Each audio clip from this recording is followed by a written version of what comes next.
The following game has been rated E for everyone by the ESRB, and it has no listed restrictions. That means that the content in the game should be appropriate for anyone aged 6 and up. Furthermore, this game is also listed as Early Access. That means that this game is not yet completed, so what you will see in the following video may not be reflective of the final product. You have been warned.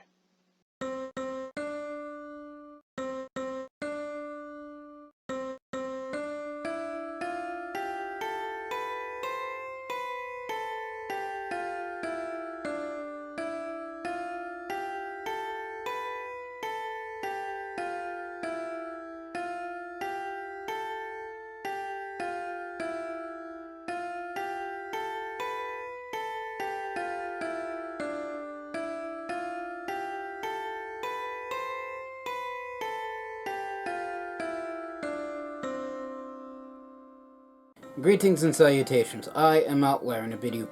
Welcome to this channel. Joining me today is, of course, my usual co-hosts, Snowball and Wolf. And today we're returning back to Hardspace Shipbreaker.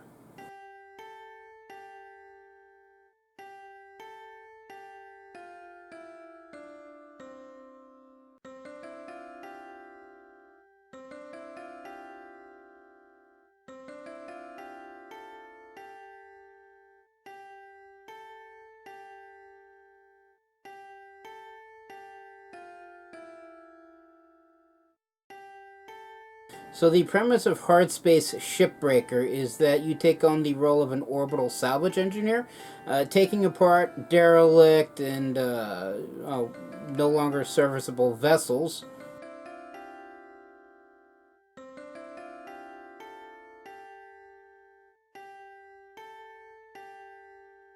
Well, yes, given how the overarching corporate overlords are generally profit-driven, I could see there being some questionably salvageable vessels in there.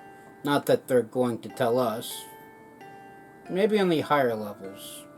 Or in a later update. And the reason why you're up as an orbital salvage engineer is that the planet Earth is facing a massive economic crisis. Yes, but at the same time far worse. Far, far worse. So you take this job to travel to space to take apart ships for your corporate overlords. The thing is, your corporate overlords incur a massive, massive pile of expenses getting you into space so that we can do their job for them, and being the profit-driven, benevolent corporate overship that they are, and they settle you the entirety of the amount of the expense as a form of debt that they expect you to work back as you take apart ship after ship and allow them to salvage the parts for profit. Massive, massive profits that you never see because you're paying back the over $1 billion credit debt. But that's how the storyline currently goes. They may release an update that changes the debt level or the whole general storyline. And speaking of updates, I should point out that this game is technically still classified as being in early access.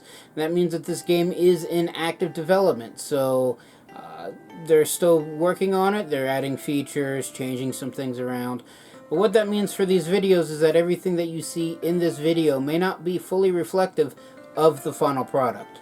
Alright, and so for anybody who hasn't seen the last episode, I had to start over from the very beginning again because the developers came out with a major update adding in another chunk of story further down the game storyline, but that required that the entire game be essentially rebooted, so I had to start from scratch again.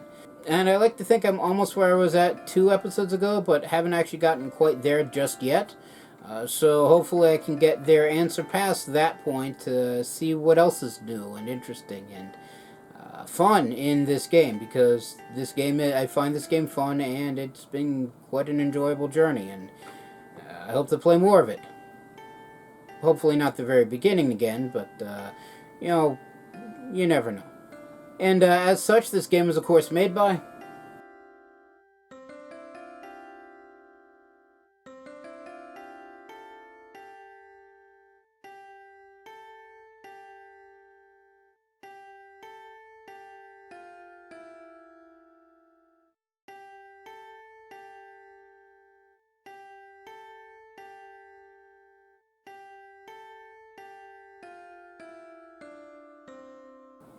Thank you again. And that being said, let us begin. Hello Shipbreaker. Overnight genetic backup complete. Pattern deviation nominal. Have a good day. Now, I like how they have this TV screen sitting right above your head. It's like if you want to watch TV or news reports, you gotta be asleep to do it. Oh, I get a new sticker. Reach certification rank 10. When did I get certification rank 10? I'm rank 4. I've never gotten certification rank 10.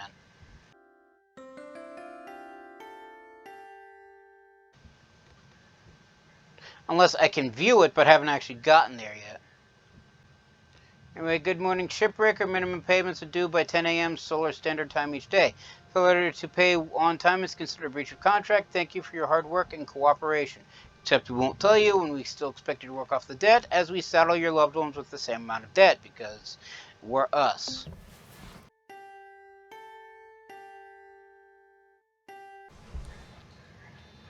Alright, so this is the hab, the place where our character lives in between, well, shifts. So I can turn around and look at the bed. This is where I sleep.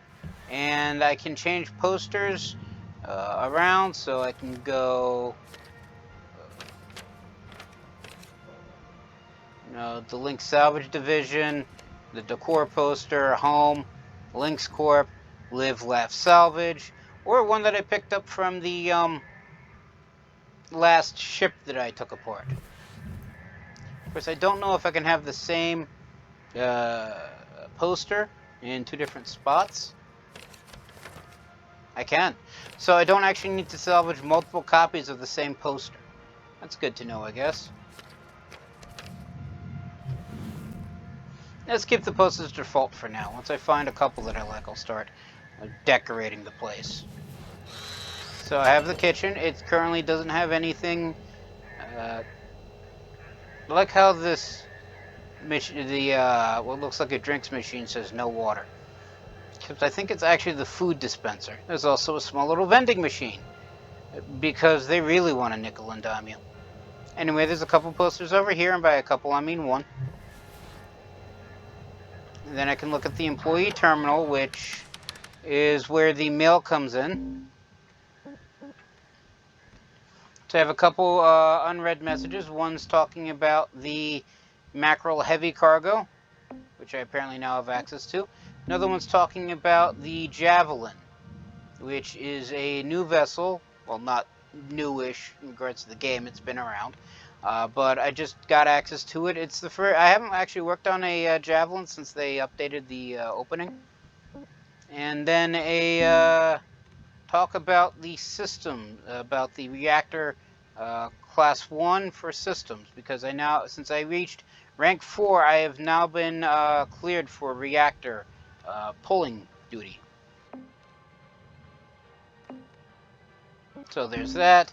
These are my certifications, all my various licenses, all that fun stuff. So apparently I also get access to the Mackerel Xeno Lab, and the Javelin unlocks, as well as the Heavy Cargo unlocks, at rank 5, which I haven't gotten to yet.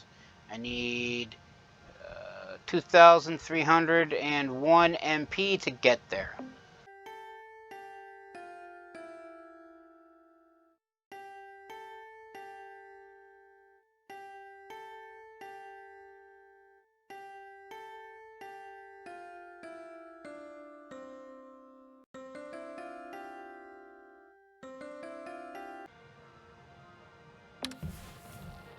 So I'll get there.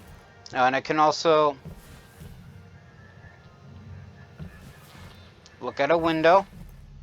I'm still curious if that handprint's on the outside of the window or not. So anyway, this is, well, outer space. I would say that's our work bay, but I don't think so. I'm not entirely certain, but I don't think the hab actually moves. That's a rail gate, which is used for interstellar travel, assorted other things. And then we have the equipment workstation. This is where I can look at things. I can look at the suit, change a couple more posters around, or go to the equipment screen, which allows me to put stickers onto the various pieces of equipment because they think people like that, and they're probably right. Make no mistake, they're probably right. As well as look at equipment. The cursor disappeared for a quick second. So everything's at 100%, and things do degrade, and I'm required to fix them all by my lonesome. And these are my choice pieces of equipment. They haven't given me explosives yet because, well, I haven't gotten to that yet. And at which point all that's left is to start the shift. So I put on the spacesuit that you saw, get in the airlock, and I select which type of ship that I want. But because I reached level 4 and I have to deal with reactor safety, all I have access to is to start training. Let me tell you how to use these things. Tethers are more powerful than the beam of your grapple, so they're great for moving super heavy salvage. Try it out. Press and hold the secondary input for the grapple to begin placement. Point where you want the salvage to move to, and then release it to create the tether. Of course, I forgot. I never did the tether tutorial, even though I know how tethers work. This goes to the barge, right? Okay. So we're not playing with reactors just yet. If I would stop tethering the bay. So when the tether goes red like that, that means there's something obstructing it or in some way it's having issues. If it stays red for a significant period of time, it eventually dissipates and whatever you're hauling, well, stops being hauled. The green line shows where it's going to go. What if you want to get rid of the tethers you've placed? There's a cancel command you can send, but take note that it clears all the tethers you've placed. Go ahead and try it now. So that's why. Yeah. That kills the tethers. Now you've got unlimited tethers during this training exercise, but after this, when you need more, you'll have to buy them from the kiosk. Let's see how well you can handle them now. Try to clear out a bunch of that scrap. You can stack multiple tethers on one object to increase the pull force. You can also chain objects of any size together to move them all as a group. I've seen some cutters do some incredible things with the daisy chain of tethers. Yeah, like in the opening bit where the one guy basically, yeah, see that tether just broke. Where... Well done, Cutter. Looks like you know how to handle these things. When you're ready, let's go back to the hab and continue with the day. As I was saying, the guy in the opening cinematic had a bunch of chunks of metal tethered together, just floating there, that he eventually sent to the Red Maw. That doesn't exactly work that way because the tethers are basically a pulling force. Secured. Account credit applied. Just get rid of those. And anything that you tethered them to, they start pulling towards. So for instance, let me just get this guy. Actually, you know what? It's probably easier for these two. If I tether one of these objects to the other, they start pulling towards each other. Like thusly. Whereas in the cinematic, they basically stood perfectly still until, well, you started sending them to the mall.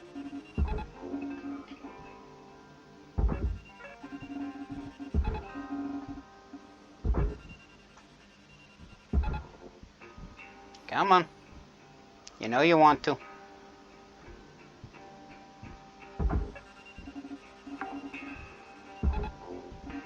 Salvage deposit accepted. Credits transferred.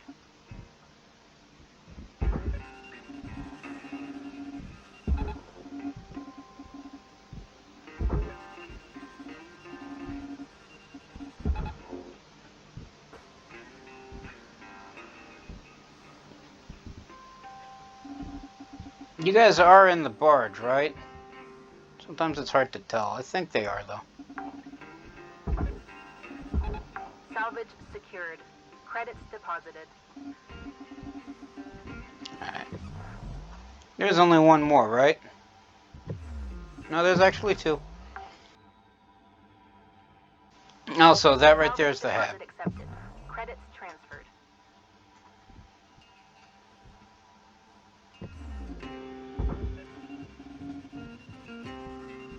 Also, these tethers have a limited lifespan.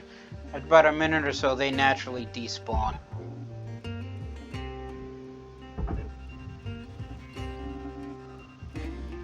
And now, last time I did this type of tether training, it took an entire shift, so I incurred an entire day's worth of costs, but didn't make enough back. So I'm definitely going to make certain that I get all of these things in before I head back to the hab and continue on with my next shift. Because I don't like it when the debt goes up. Salvage secured. Credits deposited. Alright, so I think that's everything, so let's just head back now. The fun way.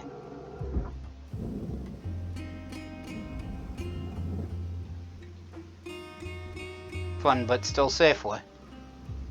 Because while you can be respawned if you die, there's still a fee associated with death, so let's try not to fly past the hab. Boink.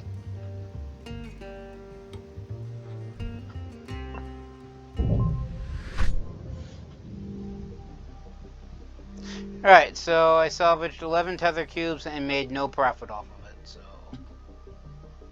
in order to gain any experience. But because it's a for-profit corporation... Cutter 9346-52, your sleep period is now over. Have a great day. Okay. We still get assessed the daily fees, because again, for-profit corporation. And this is the breakdown. Also, all of equipment isn't technically ours yet, so we still have to pay rental fees for that. As we gain experience and links points, or links tokens, I should say, we're able to purchase upgrades for our equipment. At the highest of levels, we can start actually purchasing the equipment, which means we no longer rent it.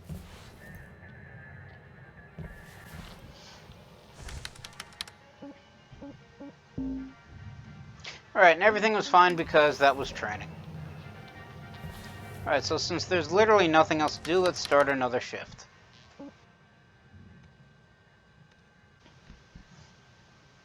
And this time, I actually get to pick a ship. So normally, when I'm not training, I have a variety of different options to choose from. And right now, given my level, I can go up to grade 3 vessels. And they start with basically just the hull, and then the hull with a few shiny pieces still connected to it, to the hull with several shiny pieces still connected to it, to the actual just, they plunk a derelict ship in your bay and say, have at it. So these are the 4 different vessels I have to choose from. Each one has various different functions, and I mean, to be honest, I was going to say, to be honest, they're all station hoppers, but no, only the first one's a station hopper, the middle 2 are light cargo, and the third and final one is a Xeno lab. And they all have various parts dedicated to their functions, so the station hopper will have basically seats in the main cabin, whereas the cargo vessels should still technically have cargo crates still in them, whereas the Xeno lab has largely scientific equipment, with some cargo and I think a couple seats. Maybe even have a bed if it's been out for long enough. But, and based off of those parts, every ship has a total salvage rating. So...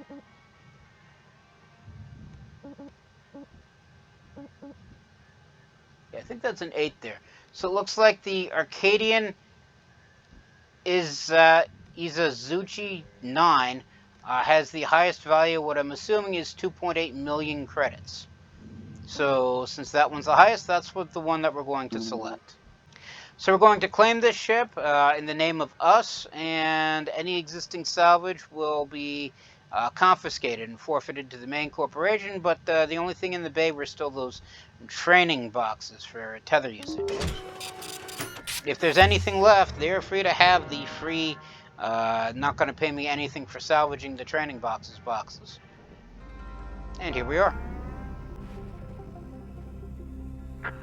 Hey Rook, pinging you on a closed channel. If our crew ever gets to mingle face to face, we should crack some beers and share what we do when we get out of the red and start actually making profit from salvaging. Hard to figure when anyone's gonna hit that point though. Weaver's been at this 20 years, but he slipped back into debt thanks to foreman training. DT sends most of her money back home to New Manila. Transfer goes through links, of course, and the fees are huge. Kaito, well, he's a good person, but just hasn't really taken to the work. He's been warned that he's a low earner. And me? I'm trying to get there as fast as I can. Once I hit zero, I'm gonna work maybe another year or two and just bank it all. All I want is enough to get one of those mining skips for belt running. Still so many rich rocks along the frontier line. Eventually hire some friends from back on the Eris platforms above Mars. So many good folks who just can't get work. Don't know when that'll be though. Every time I think I'm earning at a steady clip, the company finds another fine or fee to slap on. Anyway, I'll let you get back to it. Happy cutting. Blue out. Alright, so I was about to shove this piece into the barge when I realized it goes into the blue mower, the processor. So that was Lou. She is another cutter, I think, on Olympus Station, where Kaito and Dee Dee also work, and also where Weaver is located. Thing is, they were introduced earlier, except I don't think they were actually introduced in this playthrough. The prior playthrough, I definitely remember Weaver introducing them to us, but... Well, yeah, them to us, but I don't think he did that this time around. So I'm not certain if that's a bug, or I just missed something, or, no, he said it and I just plain forgot, but for one reason or another, it skipped to that part of the dialogue. This goes to the barge, right? Yeah. I mean, it should be small enough I don't need a tether for. I only have access to 10 tethers at a time before I have to go buy more, so... I should probably be using them as sparingly as possible. Salvage secured. Account credit applied. Also, as I've said before, just not this particular episode, when salvaging one of these vessels, I like working outside in, then front back. So basically, I pull everything that I can off of the outside of the vessel, so the solar batteries, these communication arrays, whatever that bumper grill thingy on the front was. And once I make certain that everything that I can is off the outside of the vessel, I then go on the inside and work from the frontal cockpit back. So I was going to say also, I don't think the timer started yet, but I did finally find it. I got 11 minutes and 40 seconds left on the shift to basically pull as much as I can off before the shift ends. Salvage secured. Credits deposited. Also, I have to keep track of my thruster fuel and O2, with the O2 being more important because it's probably going to be the first thing to go. I'm constantly breathing, whereas I'm not constantly moving.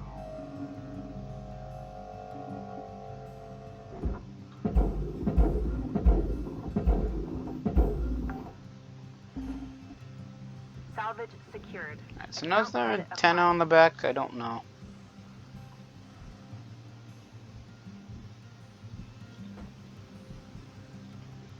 Only the high gain one underneath the ship. So just chop this here.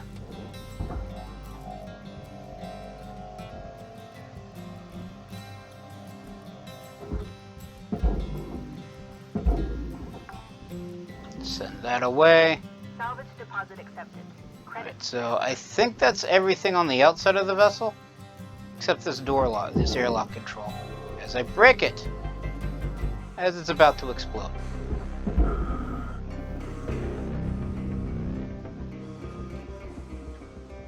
Alright, so the ship has a salvage meter up top with 3 little diamonds on the middle, which, as I've stated in past episodes, is basically how much salvage you get compared to how much stuff you break. So the yellow line is how much you salvage, the red line is how much is broken, and what is this? Collectible bunny character D, a popular child's toy.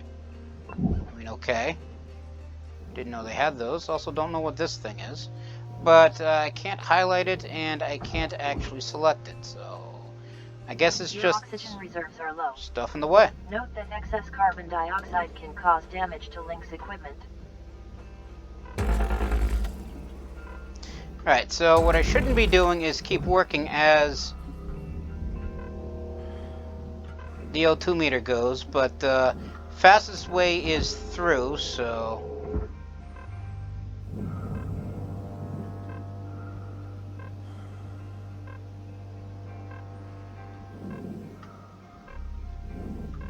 Come on.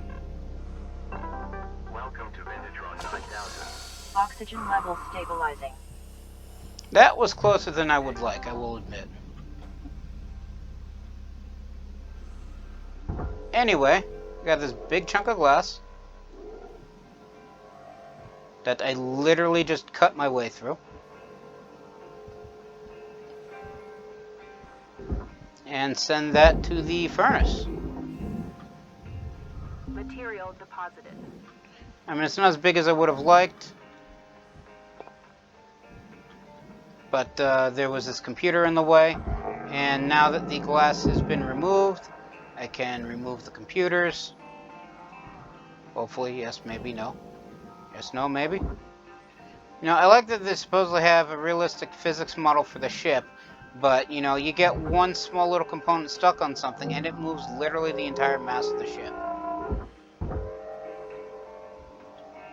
Come on. You know you want to. Okay, fine. Just shove you a little bit ways further back.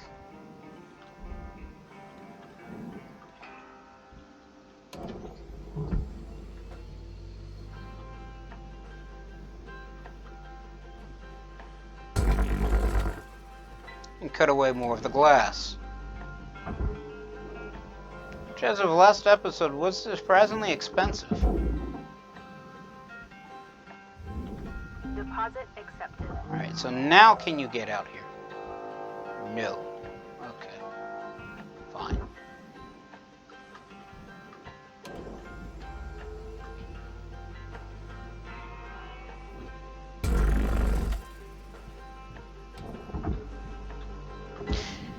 Now, for once, this one chunk just doesn't want to break. Okay, fine. How about now? You good now? No, you're still stuck on something.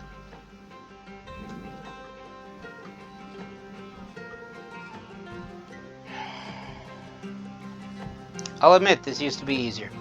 Anyway.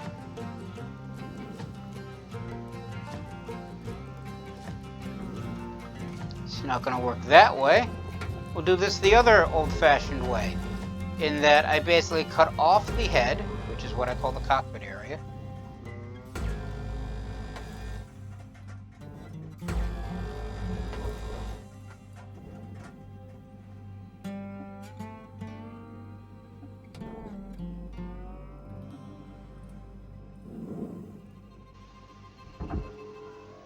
Then just tether this whole thing to one of these, what I like to call cattle troughs.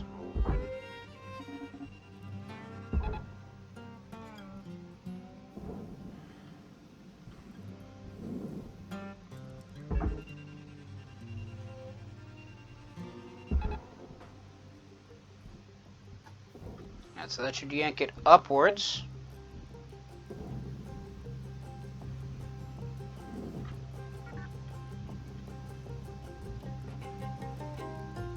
Allowing me access to all these little side panels.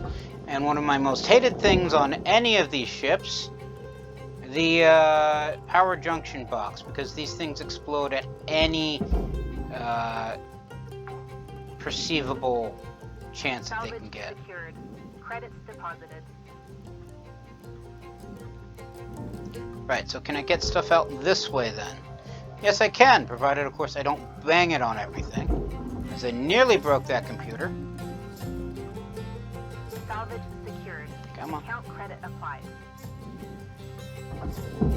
Hopefully chairs don't have health. Cutter, there's 5 minutes remaining in this shift. Get in while the getting's good. Yes, Weaver. Credits transferred. Come on. You know you want to. It's either this or the furnace. Take your pick. Salvage I say secured. to all the Credits inanimate deposited. objects.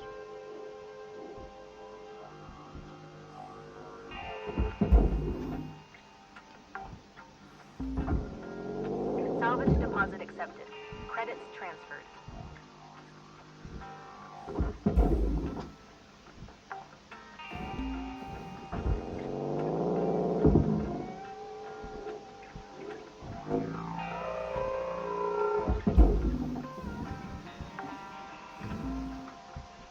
Salvage secured. Account credit applied.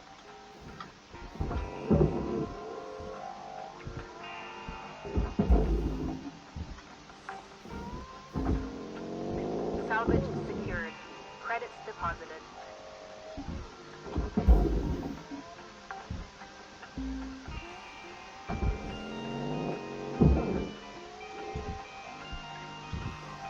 And I'm once again running low on O2, so back to the hab. Salvage secured. Account credit applied.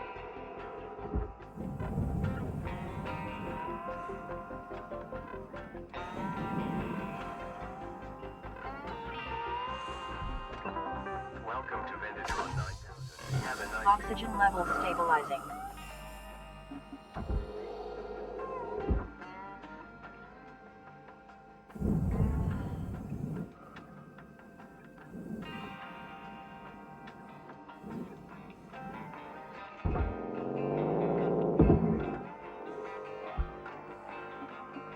And we just keep, come on. And then we just keep working. Salvage deposit accepted. Credits transferred. Alright, so is there anything else left in here? No. No, it does not look like it other than the side lights and the, well...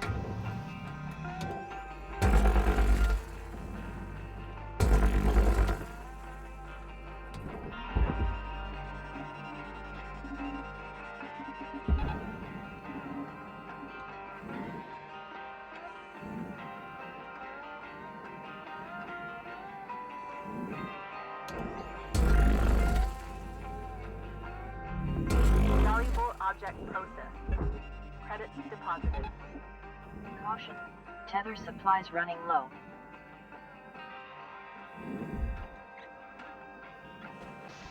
Alright, so is there literally anything else left? No, there isn't. Can I take any more of the glass off?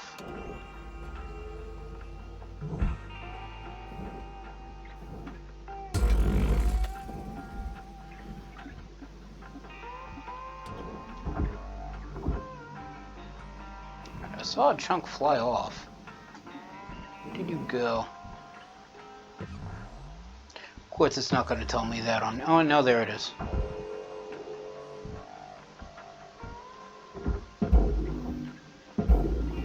I don't think I'm going to get much else off of the thing. With less than 2 minutes left, so... Credits deposited. The rest of this just goes out to the blue maw because it's a mixture of stuff that goes to the furnace and stuff that goes to the processor, but nanocarbon is worth far more than All right, its Cutter. equal amount Wrap of it up. aluminum, You got about a minute left. although the glass may be now stretching it.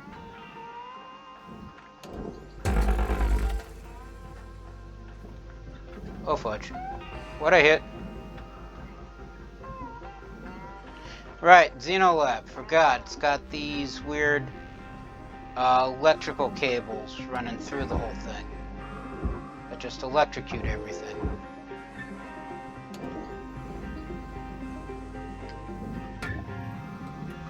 So we're going to leave that side alone real quick while I cut off this chunk.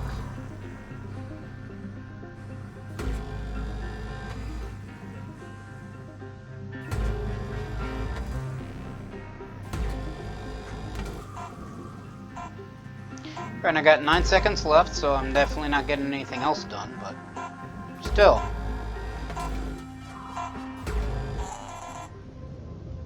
Looks like the airlock's no longer attached, but it still is. So anyway, I lost one airlock console, 51 kilograms of glass, which apparently was like 30,000 credits worth. 5 lights, 865 kilograms of aluminum, 12 kilograms electric cable, 3 kilograms cable junction, 118 kilograms of nanocarbon. Not certain where that came from. But I salvaged all of this stuff, so I made a net positive of almost 1 million credits. Given the fact that this ship was worth about 2 million, I've salvaged about half the ship.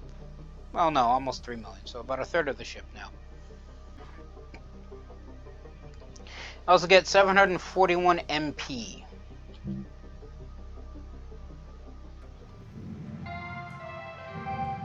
Good morning, Cutter 9346-52. Lynx would like to share the following inspirational message. The greatest reward in life is the chance to work hard at work worth doing. That is surprisingly accurate. I figured it'd be something like work for profit and don't die. So anyway, I have a new message received about Bunny Character D. Bunny Character D is a popular children's video game character. An anthropomorphic pink rabbit, it was one of dozens of characters introduced as part of Pantera Media Conglomerate's Fun Friend Animals pilot program. The program featured a wide range of stylized animal-based characters, and heavily psychological analysis was used to determine which of these characters are most popular. Despite appearing very similar to Bunny characters A, B, C, E, and G, Bunny character D was determined to be the most popular among children aged 4 to 12. Interestingly, Bunny character F, while being the least popular with this age group, reportedly due to disturbing facial features, proved the most popular among those aged 25 to 40, and is featured in a series of videos and games for adults. Don't really want to know what adult games a pink bunny is featured in. Anyway, several of the program's characters, notably Moose character, Pigeon characters A to C, and Salmon character, were determined to be unpopular because they were based on animals that had been extinct for over 100 years. So they didn't even give these characters names. It's just animal character followed by letter, a variant. Goes to show you what kind of world the character's living in. So anyway, one thing that I do need to be certain that salvage income per shift exceeds the fees total per day. That's the only way to get the debt down. And so I have to make over 524,974.37 per day almost, because part of this is an interest payment, which is dependent upon the debt. So the lower the debt is, the lower this interest payment is. But still, got to make over 525,000 credits a day, otherwise the debt goes up. Apparently I get a new sticker as well. Okay then. So, back up. I was going to say, don't quite know what the bunny character does, but there he is on the terminal. My new friend. My only friend. In this cruel, cruel world.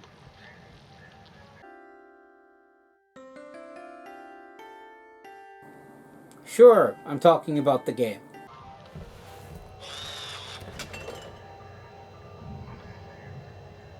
I don't know why I moved to the kitchen. Anyway, don't think equipment needs to be repaired. Yeah, everything's at 100%. I don't think they've gone into equipment repairs just yet, so equipment isn't breaking yet.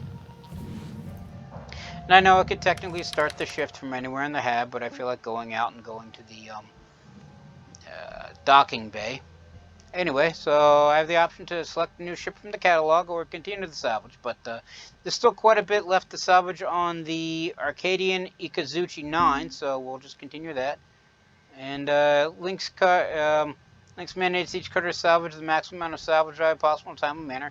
Words and records are given to top performers. Continue salvaging your existing ship. Yes. Yes, I am. I thought that message only came through on the... How you holding up there, Cutter? Seems like you're getting a knack for it. Trust me, when you get well versed in the art of shipbreaking, it becomes a joy to show up to the yard each day. True. Ain't a trade like it. Dancing between the ribs of a ship, spitting heat, do-si-doing with a 10-ton panel, and taking a breather to gaze out at the rest of the human race buzzing in the distance. Guess I should take in the view. Can you tell I miss it? Hey, it's alright. Helping you all get there is near as good. Ah, dang it. I got corporate ringing me. Now, good luck out there, Cutter. Talk to you again soon. Weaver out. Alright, so if you notice on the salvage bar, the yellow and red lines aren't as bright as they used to be. That's because they didn't know past salvage. So once I start salvaging things correctly or incorrectly, if I accidentally get things wrong, like that, you'll see the two different colors show up. Alright, so this side of the vessel is now technically no longer connected as I smack this light on everything. But still, its health doesn't go down because for some reason glass lights aren't as fragile as highly fragile computers are. Go figure. But because of this electrical conduit, I can't yank the pieces off individually. I mean, I can, but I'd have to... Oh, that damaged the light. But I would have to cut through the power conduit, which takes time and effort, and I still don't get free tethers at the beginning of every shift, so... Just yank this whole piece off using 2 tethers. Hope it doesn't hit the storm break and fall into the red maw. And then take the airlock and throw it into the net, or the barge. I like calling it the net. Salvage deposit accepted. Because back in the day, it acted like a net. And as you can see, the 2 different colors that I mentioned. There's now 2 different colors of yellow on the bar. And as I get past the diamonds, those are the salvage goals. So the more salvage I complete, the closer I get to the goals, the more rewards I get. And Valuable objects processed. Credits awarded. Yes, nanocarbon's still worth more than anything else on the ship, outside of a few key, highly expensive parts. So always going to go with the nanocarbon.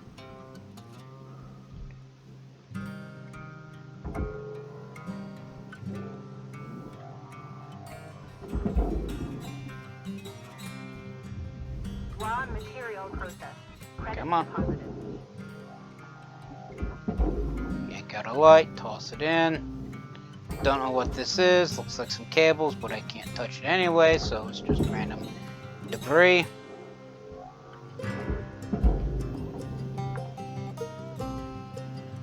Salvage secured. Credits deposited. I could have sworn that the briefing for the ship said that there was a power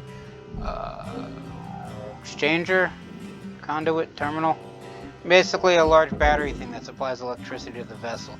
It's usually wedged on one of these walls. I haven't seen it, so I'm wondering when I was cutting off the thingies here, I wonder if that sparked and got destroyed.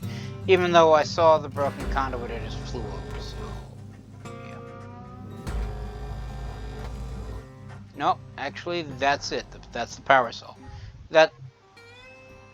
if I can remember which button does what, that's the thing I'm talking about. So just yank this off. Unless there was more than one and I hit a different one.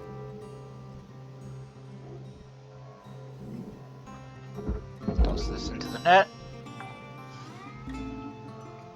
Salvage deposit accepted. Credits transferred. Cutter, you're out of tethers. Get yourself over to the kiosk to buy some more. Yes, Weaver. I hope that one locks, but it eventually did. As I peel off the entire side once again.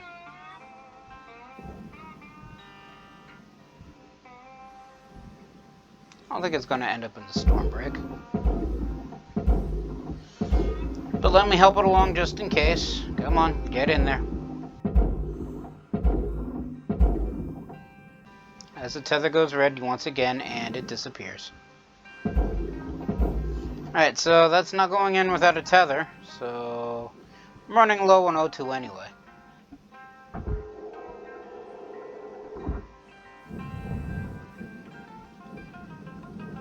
Boink. Gotta remember to stop doing that if I... Oxygen reserves are low. Yes, I know, I'm on my way. Asphyxiation can lead to missed salvage quantities. Have a nice day.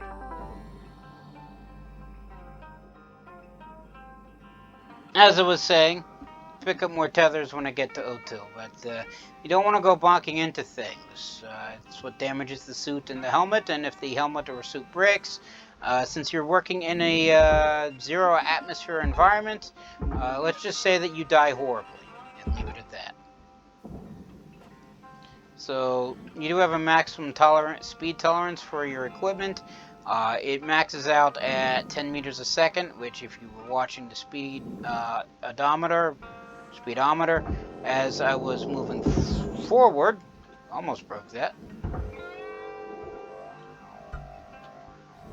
Also, hitting some massive things with your head can also damage the helmet. Yeah, but it's in anyway. Credits deposited. And those cable junctions and cables aren't worth the exact same amount of nanocarbon, so I'll take salvage of the nanocarbon over the cables.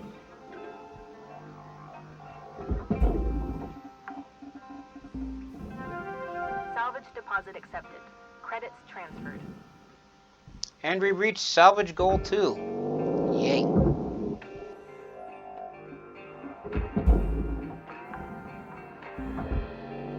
Salvage secured. Account credit applied.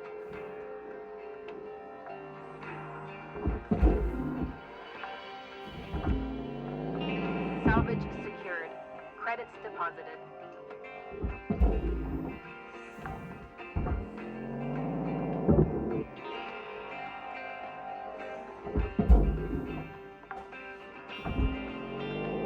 Salvage secured. Account credit applied. Just rip this door clean off of its hinge, or what passes for a hinge in this vessel. Object accessible. Knocking a whole bunch of stuff away, but to be honest, I don't think the game recognized that stuff as stuff anyway, at least not yet. Salvage deposit accepted. Credit So transferred. rip off this airlock console, toss that down the thing. Grab this light as well.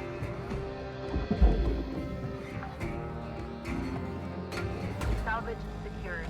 Credits deposited. And then I cut off the floor.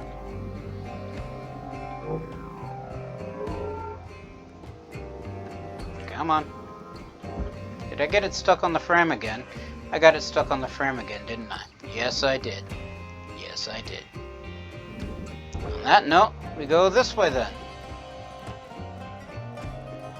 And now that it's free, we wing it about like it's something really light and shouldn't, even though we shouldn't be winging it about because it's not light. And then once it lines up with the blue maw, we start firing it in and hope it actually bounces in, which it does. Goody.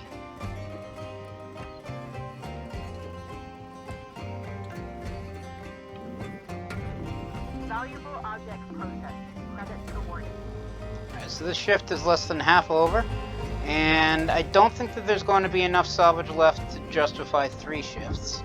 So I want to get as much salvage off as I can this shift. At the very least, I want to get to the 3rd marking because that's where the greatest Lynx token rewards occur. And more Lynx tokens means more stuff I can upgrade and unlock and other fun things. Let's try not to hit the computers. Alright, now that the floor is gone, well, not gone, but cut off, I basically slam my character's head into it to push it out of the way. Line it up with the blue maw, and then fire. And with the floor out of the way, Processing valuable all the little goodies that gotta go to the net, I can just basically pull out directly, pull a 180, and then just fling down in there. Tucker, you got 5 minutes left in this shift. Knock out that work order before they turn the lights out on you. Yes, Weaver. I know.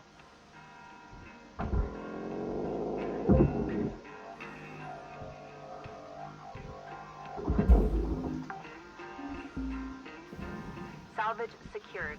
Account credit applied. There's actually a lot of computers over here.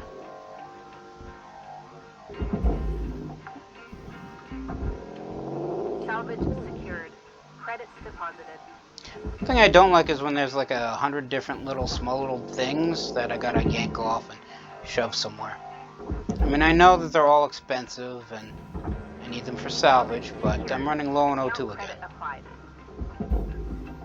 One thing I don't like about the small O2 tank. it doesn't carry much in the way of O2.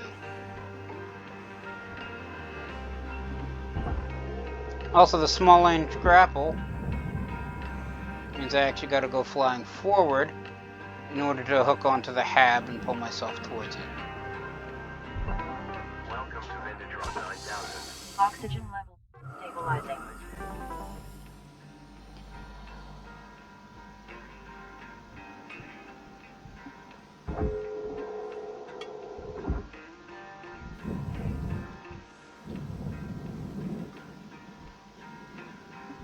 Alright, so where was I?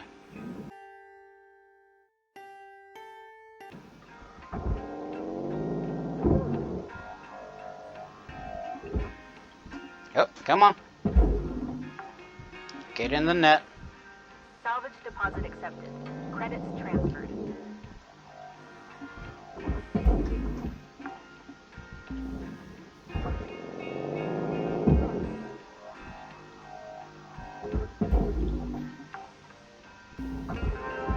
Salvage secured. Alright, and which goal level 3. Which means I've hit the maximum expected profit for this vessel. At least I'm assuming that's what the levels mean, where, you know, the variable costs associated with salvaging the vessel are met at stage 1, the fixed costs associated with salvaging the vessel are met at stage 2, and then stage 3 is the expected level of profit, because even profit-hungry corporate mongers recognize that stuff happens and stuff breaks. Valuable object processed. And then anything above 3 is just extra goodies.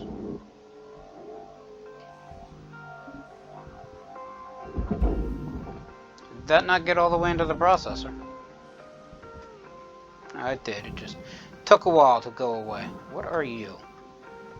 Again, nothing of any great import. So, were this on a higher grade vessel, there'd be a thruster back here, which there isn't, and a reactor probably strapped to the ceiling, which again there isn't. So, which is why I say that, you know, there isn't enough left of the ship to warrant a third salvage shift. So let me just yank off this floor piece. I mean, let's be honest. I'm a stickler for such things. I'll be doing a third salvage piece on this, for no other reason than because I feel like it. But that chunk goes in. Object accepted for processing. Credits deposited. Because I don't like leaving things half done.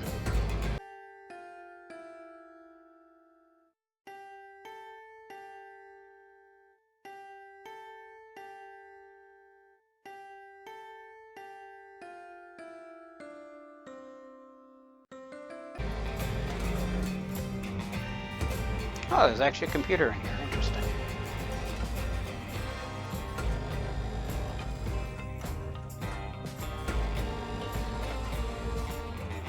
One minute left, Cutter. Time to start wrapping things up. Weaver out.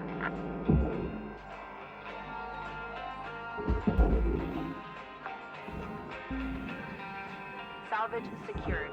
Account credit applied.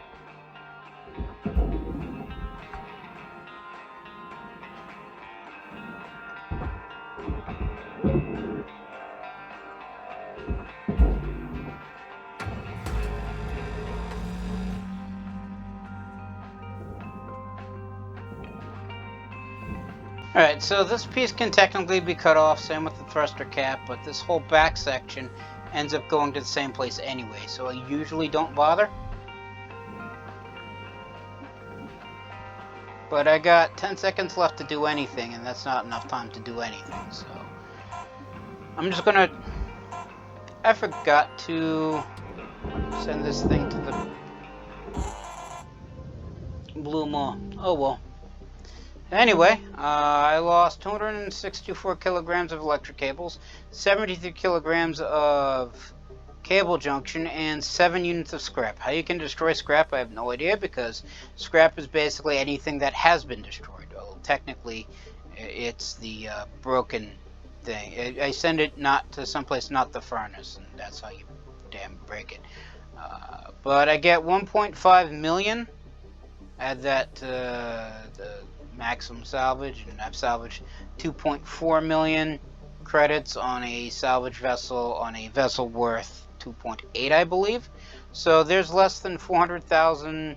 I mean, there's actually 278,582 credits worth of salvage remaining because I broke 138,772 credits worth of stuff. So it won't make daily fees, but I would get extra MP for it, so there's that.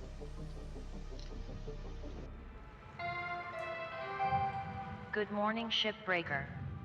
Lynx would like to share the following message. The only Ps permitted in the salvage yard are profit, processor, and potassium trifluoromethane sulfonate. Okay, I don't know what that third chemical thingy is, but it sounds not nice. So these are the daily fees again. Now, I made over 3 times the amount, plus 2 times the amount last time. So even if I don't make a profit on this next shift, I would have made a profit overall. That's that same message from before. Right, any new messages? There's actually... I mean, this is the same one as before. I don't know why they're still flagged as unread. Unless that's not unread. They just don't have a category as yet. Oh well.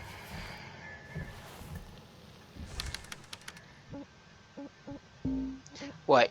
Right, still no wear and tear on the equipment. I'm guessing that comes in and next rank. So let's just finish off the Acadian Iza Uchi. Because again, I know I'm not going to make a profit off of it. At least not this shift. I mean, I've made a profit off of it. I've made enough profit to cover the cost for 5 days. Just off of this, what I've made so far. But still, it's the principle of the thing. I was going to say, where'd that light go that I yanked off but didn't have enough time to get in the barge? So you go in there. You go over this way. Accepted. Credits transferred. And then I fire you off into there. Alright, so these doors do go to the processor. Credits awarded. Whereas everything around them goes to the furnace. And now I said that their equal weight in nanocarbon is worth more than their equal weight in aluminum and other furnaceable metals, but the actual wall around the door, I believe, is worth more than the doors themselves. So, and I can't yank them off. I can try cutting them off, but it's kind of not worth it. So I'm going to leave those doors in, just feed the rest of the frame to the red maw once I get the back off. Although technically, I could arguably cut off the frame, the chunks, send that to the red maw, and then send the back to the blue maw, but I didn't do that, as you just saw.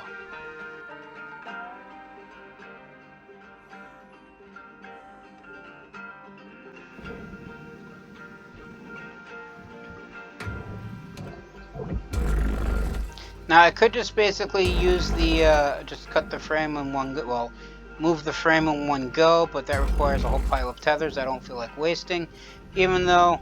Processing valuable object. Credits awarded. Yeah, see, there it goes in. So I'm saying even though I buy tethers in packs of 10 and I can't... it's the same cost to replenish the tethers regardless of whether I'm replenishing 1 tether or 10 tethers, so...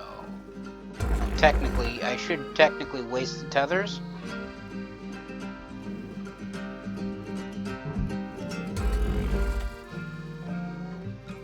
But I don't feel like it right now. Did you get cut? Yes, you did. Okay.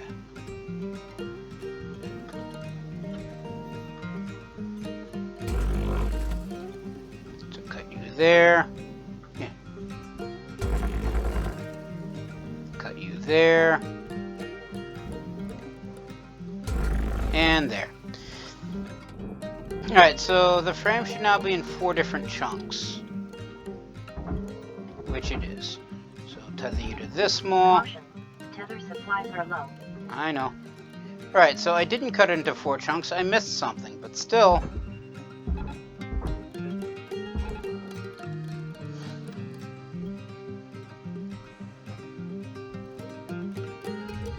Deposit accepted.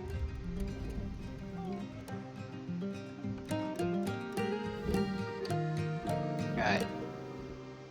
This is still the same. It's still connected right here. Let me just chop this off right here for reasons not fully shared with me, even though I'm the one coming up with the reasons. And why am I not getting a tether icon?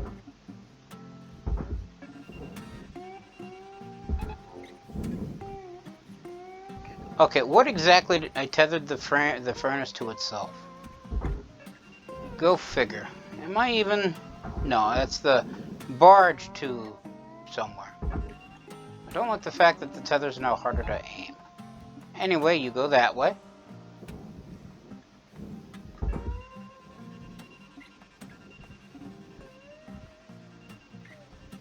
And you follow that one. Looks like you used your last tether. Head on over to the kiosk if you need more. I know. Don't hit the storm break, which is the wall between the red and blue malls. And in it goes. So I lose a door, several doors actually. And my fuel is running low, and I'm running low on tethers and O2. But the yellow line has now technically matched the red line, which means that the Arcadian Iza Uchi 9 is no more, other than like a few chunks of scrap floating about everywhere, nowhere, in and around the area. Should also point out that I'm just shy of 2,400 MP that I need to get to rank 5, which is kind of annoying. Stop. Thank you. So let's get some O2, fuel, and some tethers. Even though I'm fairly certain at the very least with O2, it auto refuels between shifts. But just in case it doesn't, because I'd be surprised if that wasn't the case, upgrade, well, refill all the expendables and then leave, because I have 1,401 credits worth of ship remaining, and it's floating about God knows where. But I salvaged 242,150.81 credits. Not enough to cover the day's expenses, but as I said, I made 3 times the amount yesterday, 2 times the amount that. Overall, I got it covered. And technically, only about 300,000 and change worth of expenses aren't being covered. So yeah, I got 128 more MP to get the next level. Hello, Shipbreaker. This is your morning wake-up Alright, call. so again, various fees. Don't really need to listen to that because I don't feel like it. Alright, so the only reason why I'm continuing is because I'm so close to the next level. I want to get to the next level. This ship is now gone, so continuing to salvage something that is technically no longer there is pointless. So let's just look at the catalog. And since I'm looking for a fast and easy ship to scrap, let's go all the way back to grade 1. Oop, nope. And go with the Kent 11 because it's a little bit more value than the others. So just claim this ship and see if we can, well, toss it into its various chunks within 15 minutes.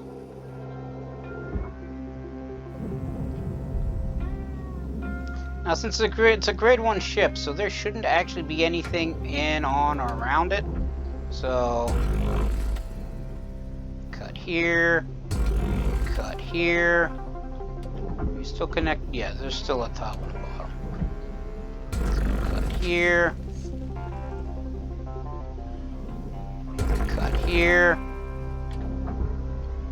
And it takes out most of the glass. I do like the look of this glass. I mean, if I could keep chunks of it, I could, but I can't. It's too expensive to allow a simple cutter to hoard, so... There's nothing on the top or the sides to cut off on the ship. It's basically just hull to practice on. So now that we have the glass cut through, I do also, there's however this credit drive which I just saw, so you can pick that up for extra credits. And then just start chopping away at things.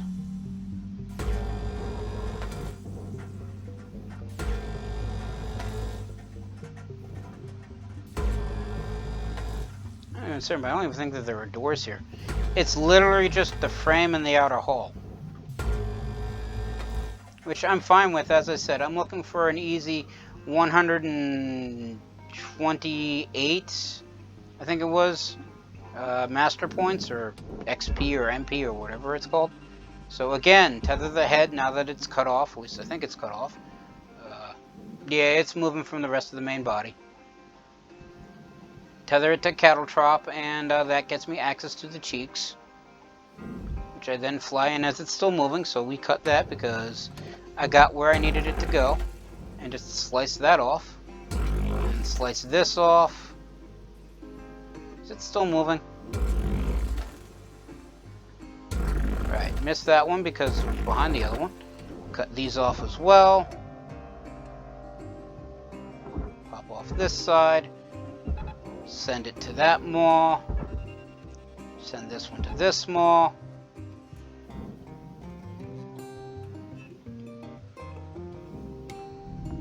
Valuable object processed. Credits awarded. Use 2 tethers for this thing because it's more massive. Supplies are low. And that's actually half my tethers right there. Half my tethers, and most of the ship is still intact.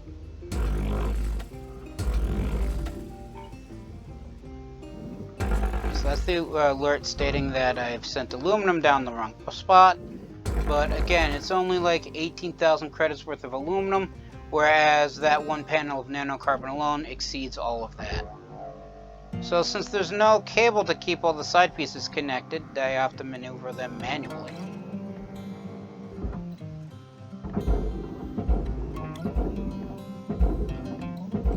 And while I could tether them, I don't want to waste the tethers, so...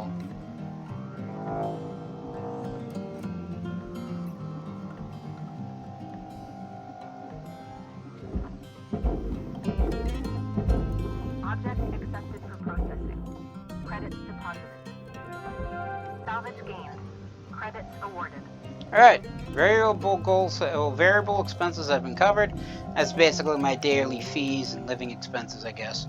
Basically, the variable expenses for any product that's being made is any of the costs associated with making that product that can change when you're making more. So if you say spend $10 on a pound of material to make something, if you make 2 of those things, you spend $20 on material. That's what your variable costs are. By contrast, your fixed costs are things that don't change. So, you know, things like a salaried employee, if the employee makes, say, $100 or 100 monetary units making however many things he can make, and that $100 doesn't change whether or not they make one thing or 1,000 things, then that's a fixed cost. Whereas if the salary or payment is based off of how long they technically worked and you know, or how much stuff they make, that I believe is arguably considered a variable cost because it can change. Not so certain about hourly wages, but I think it counts as a variable cost. It's been a while since I've studied the economics of such things. Valuable object processed. If memory serves from my economics classes all back in the day, you want to make certain that your variable costs are at the very least covered, even if your fixed costs aren't, at least for the short term. So that way you're not making... Oxygen reserves are low. Making certain that thing goes in correctly, and then we go back to the hab. Even though I probably shouldn't have... Huh. That was an aluminum panel, apparently. Oopsies. Come on.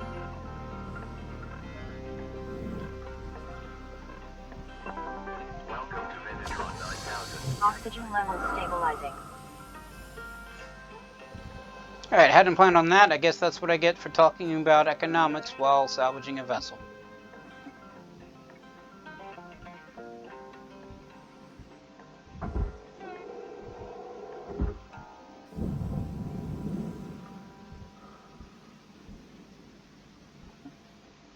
Apparently I ended up upside down because I thought I was salvaging the floor, and in fact it was the ceiling.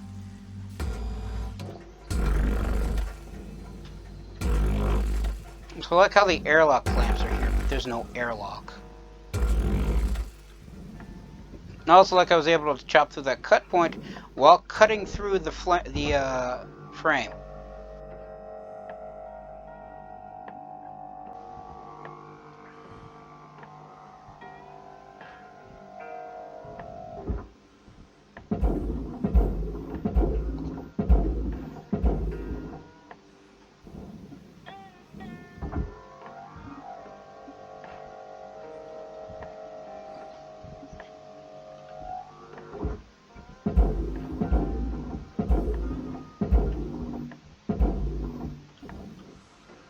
I like how that one stopped right before getting to the processor.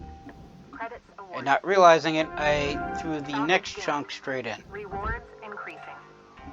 Right, so we hit salvage goal 2, which, as I said, means, and this is only my opinion, it's not actually in-game, or if it is, I have no verification that it is, but I'd now say that the fixed costs are now covered. Which means that any credits we make off the salvage now cover all the costs, which means profit.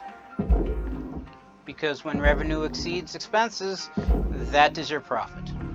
Valuable object processed. Credits deposited.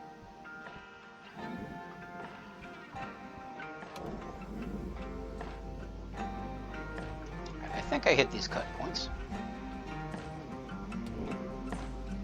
Am I moving this thing? Yes, I am.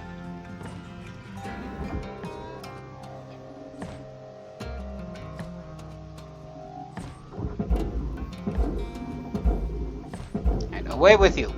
I think I'm moving back when I fire the grappler off. Accepted for processing. Credits deposited. Did I cut this part off? No, I did not.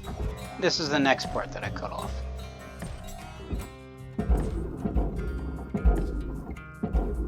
Because the third chunk of ceiling and floor on the mackerels is the engine compartment. It's behind this little wall frame thing. Even though it's technically not airtight, even when on mackerels where it is a complete wall, you can still look underneath of it if you look at the little channel cut-through piece. Basically like down in this corner. A lot of times before I realized you could tether the central door clean off. That's how I would get access to it, because there'd be a door in the way that I didn't feel like cutting through. I would just aim for the lower corners and allowed me to hit the cut points directly, and then I could just yank the floor off and get in that way. Valuable object processed. Credits deposited.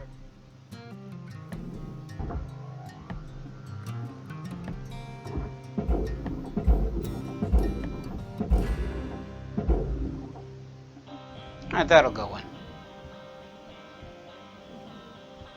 I said that fully expecting it to go in, but not entirely certain if it would. And I've almost hit goal number 3. Which, as I said before, is what, as far as I'm concerned, Lynx thinks is the dedicated amount of profit that they actually expect. Right, so now that the back's off... Got about 5 minutes left in this shift, Cutter. Don't bite off more than you can chew. Weaver out. Use the tethers to, again, yank the back clean off.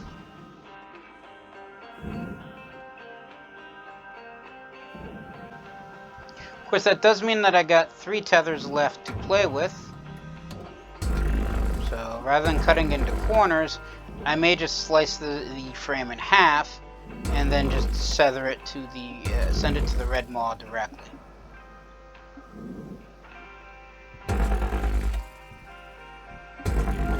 Processing valuable object.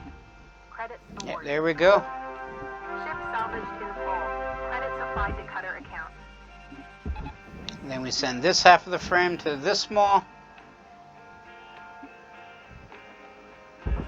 this half of the frame to this half of the frame to this small. And we have one spare tether in case something goes wrong.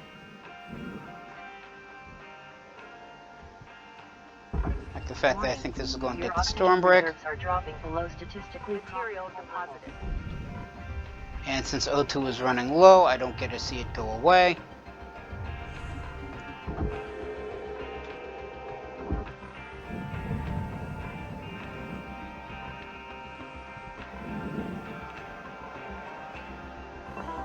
Welcome to Vintatron 9000. Have a Oxygen levels stabilizing.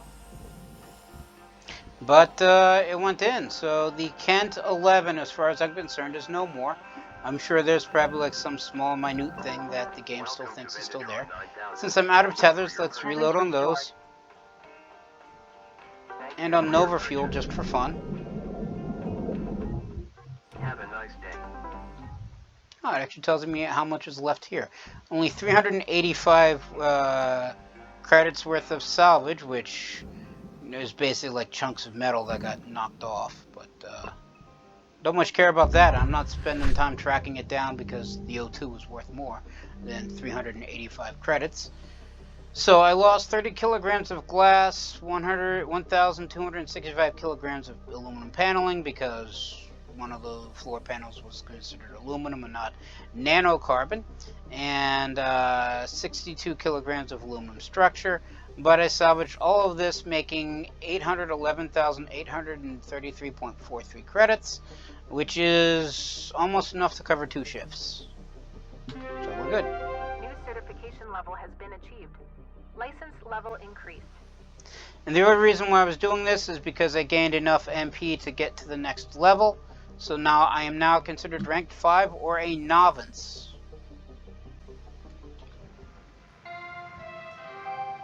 Good morning, Shipbreaker. Lynx mandates a maximum of 8 hours of sleep. Any extra sleep time will be docked from the next pay cycle. Funny.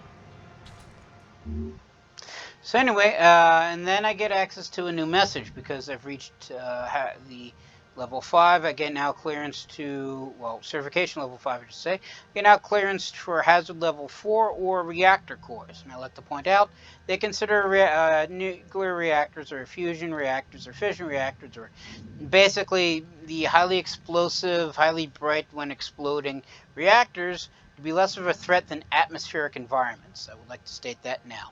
So anyway, with access to hazard level 4, Lynx Salvage welcomes you to the ranks of potential high earners. Extraction of reactors from ships is one of the most valuable duties our employees can perform. We expect the utmost care when engaging with a variety of reactor setups you will encounter. Retrieval of an intact reactor is your highest priority during every salvage operation. Devise a clear direct path to the barge for the safest extraction. Reactors will become unstable once removed from protective housing and cause severe damage to surrounding objects. That's an understatement, actually. Fail to extract a reactor safely is fail to comply with the expected performance standards. Please ensure you talk with your supervisor if you consider your ability to safely extract a reactor a risk factor. Also, a new message about the Javelins, this particular one is a tanker from Helix Industries. So the Javelin from Helix Heavy Industries is a highly modular, multi-purpose ship design, primarily used for industrial purposes. It's also a pain in the butt to take apart. Tanker models a mobile fuel platform, beware of extensive fire hazards aboard. An entry-level version of our tanker was easy to create by simply stripping out expensive creature comforts, cup holders, padded seats, safety features, and so on. Oberon Otisai, CEO of Helix Heavy Industries. Good to know they consider safety features a creature comfort that's expensive. Because, yeah, it's that kind of environment. As well as the heavy cargo, the mackerel heavy cargo. Breast model built to transport heavy industrial goods or hazardous materials. Grapple strength can be upgraded and improve handling of its heavy structural elements. On behalf of my former colleague Grenda, we apologize for misstating the fuel efficiency of this model.